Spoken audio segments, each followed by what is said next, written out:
భర్త మహాశయులకి విజ్ఞప్తి. జస్ట్ ఇప్పుడే షో కంప్లీట్ అయింది. సినిమా గురించి ఏంటి అంటే, పర్లేదు. యావరేజ్ 1 నాకైతే.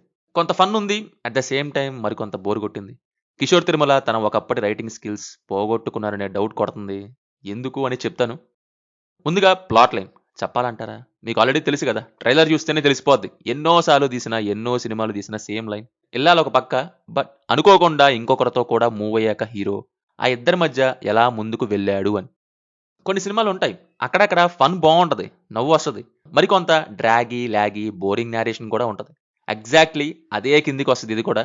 Not bad. సినిమా పెద్దగా టైం తీసుకోదు. వెంటనే స్పెయిన్ దగ్గరికి వెళ్ళిపోద్ది ముందు ముందే. అక్కడ ఇద్దరు కలవటం అలా అలా అయ్యి ఇక మ్యాటర్‌లోకెళ్ళిద్ది. హీరో ఆ అన్‌ఎక్స్‌పెక్టెడ్ ఈవెంట్స్‌లో ఏం చేశాడు అని కొన్ని పోర్షన్స్ పడతాయి. ఇక్కడ దాకా ఫస్ట్ హాఫ్ సెటప్ కానీ, కామెడీ గానీ సరదాగా వెళ్ళిపోయింది. ఫన్ వర్కౌట్ అయింది. ఓకే. ఇప్పుడు నెక్స్ట్ ఏంటి అని అనుకుంటే ఇక్కడే దెబ్బడింది. సెకండ్ హాఫ్ పోయింది. ఏమైందంటే ఇంకా అదే చుట్టూ గింగిరాలు తిప్పుతూ కూర్చున్నారు. ఈ లైన్‌తో వచ్చిన చాలా మూవీస్ సెకండ్ హాఫ్‌లో సీరియస్ అయ్యిద్ది. యాక్చువల్లీ అదే వర్కౌట్ అయ్యిద్ది కూడా. స్టేక్స్ పెంచాలి. కానీ ఇక్కడ డౌన్ చేశారు సెకండ్ హాఫ్‌లో. ఫస్ట్ హాఫ్‌లో ఎలిఫెంట్ ఇన్ ద రూమ్ అనే పాయింట్ ఇక్కడ కంప్లీట్‌గా వానిష్ అయిపోయింది.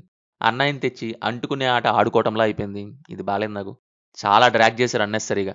నేను యాక్చువల్లీ ట్రైలర్ చూసినప్పుడు ట్రైలర్‌లో సెకండ్ పార్ట్ అంటే రవితేజ ఇక నిజం చెప్పేస్తా అన్న తర్వాత వచ్చే ఆ కట్స్ చూసి కిషోర్ తిరుమల ఇద్దరు ఆడవాళ్ళ మధ్య ఒక మొగాడు అనే లైన్‌ని ఎలా టేకప్ చేస్తారని అనుకున్నా.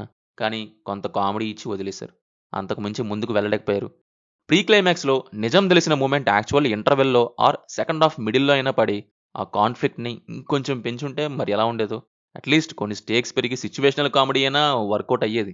తెలిస్తే ఏమన్నా ఉందా అనేది సెకండ్ హాఫ్‌లో కనిపీదు. సో, అందుకే అక్కడ క్రియేట్ చేసిన ఆ సిట్యుయేషనల్ కామెడీ వర్క్ అవ్వలేదు. సో, ఫస్ట్ హాఫ్ వరకు బానే మేనేజ్ చేశారు ఫన్ తోటి. కానీ సెకండ్ హాఫ్ మిస్ అయింది. కిషోర్ తిరుమల గారు ఒకప్పుడు ఎలాంటి సినిమాలు తీశారు? ఇప్పుడు ఏమైంది మాస్టారు?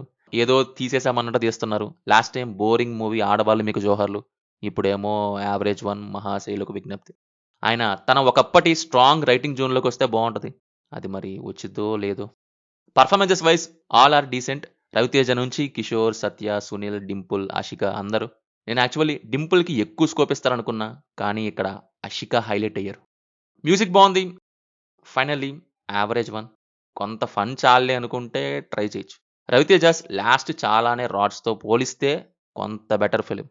స్టిల్ కమ్‌బ్యాక్ కోసం వెయిట్ చేయటమే ఇక. అది ఎప్పుడొచ్చిద్దో ఏమో! ఇది మరి సినిమా సంగతి. మీకెలా ఉంది? కింద కామెంట్స్‌లో మాతో తప్పకుండా షేర్ చేసుకోండి. రివ్యూ నచ్చితే మన ఛానెల్‌ని సబ్స్క్రైబ్ చేసుకోండి. Will meet in next video. Thank you. జై హింద్.